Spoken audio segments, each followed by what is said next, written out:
I would not only say that NSI is effective for law enforcement and soldier personnel, simply not only for the reason that it can be easily transmitted, easily picked up because of its base simplicity. Of course, who's presenting it? Obviously, Mr. Worden himself at a camp like this or a weekend seminar. I've seen people really change, but he has the saturation method, so he says, where he just kind of floods and floods and floods. But the curriculum's been broken down into modules, etc., and it can be quite easily presented to individuals that way. NSI in and of itself, I've found to be extremely effective in both controlling multiple attackers, the ability to help the officer or individual learn to transition between their equipment, to keep an open mindset so that they're not just fixated on one person, into that grappling straight into the ground when there's more things to worry about. The idea that NSI takes into account that you're in a real world situation, right? Everything we do is based off of training with boots on concrete, deploying different tools, having to learn in that scenario.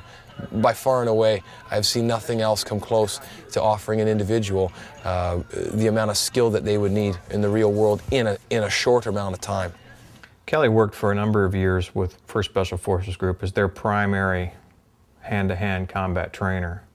And they were able to learn from him and then deploy and return from their deployments and say, hey, Datu, that worked for me. I was in this environment and a guy tried to do this and I put him in an arm bar and locked him down and I was able to get away even while I'm wearing all of my equipment. And that is the main difference between Kelly's teaching and say somebody from say the Gracies where you go into a gym wearing shorts and a t-shirt. That's not what you're going to wear in combat. And when Kelly trains them, they're wearing their full clothing. They're going to ground on a hard surface, not a training mat. They're using the available things around them. They're using the environment. And that's a totally different way. It's not on a football field or in a gym with prescribed 1, 2, 3 movements. It is full out, meet your attacker, hook him up, neutralize him, put him down, and move on to the next guy. And that's something that no other martial art does. In a real world application, taking just little pieces of what I got off of Kelly's videos, I used it a couple of times in real world situations. Through Kelly's system, a lot of things help. Okay, it gets you to thinking without thinking. Okay, it shows your body how to move.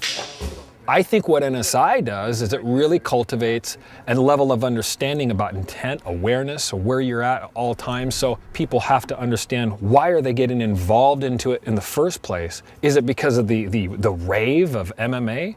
Don't get me wrong, I love training MMA for the exercise. I think that the conditioning is great. I think we need to get more conditioning in.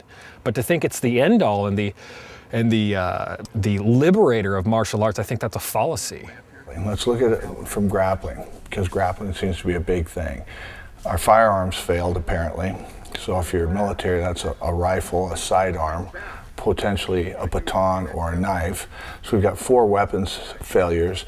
Now you're at kick range, you're at knee and elbow range, you're at hand and striking range, and now you're at grappling range. You've had 8 weapon failures or 8 strategic failures. If that, unless you were jumped, of course, then the issue there is to neutralize and negate as quickly as possible and bridge those gaps again, because who's to say there's ever one-on-one in a real life conflict?